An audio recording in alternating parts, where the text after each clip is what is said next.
Je me souviens de son visage.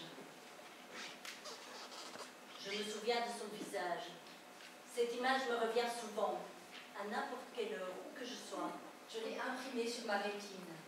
Temporairement, c'est du moins ce que je croyais, mais son visage est resté solidement accroché. Les yeux, surtout les yeux. Pas leur couleur, mais l'intensité avec laquelle ils me fixaient, me visaient, me convoitaient, me mangeaient. Avec le temps, l'image est devenue un peu vacillante.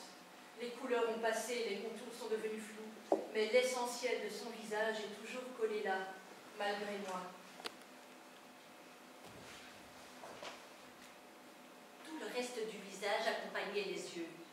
Les cheveux bouclés lui donnaient un contour. Sur ma rétine, d'autres images, d'autres visages ont voulu s'accrocher, faire concurrence au sien, mais sans y arriver.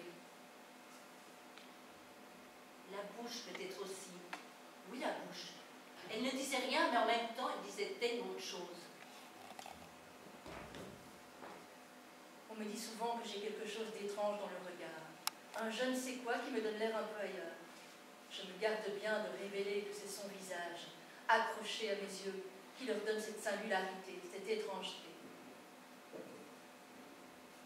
Elle me disait tout. Ou plutôt une chose. Une seule chose. La seule chose qui était importante pour moi à ce moment-là. Elle me disait tout le désir de moi. Désir qui pétillait aussi dans ses yeux.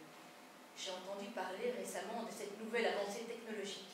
Cette découverte médicale qui permet désormais d'ôter des yeux des patients des images indésirables, les visages trop encombrants. Je me sentais aimée et désirée profondément. J'ai réfléchi. Je ne veux pas perdre son visage. Je me souviens vite.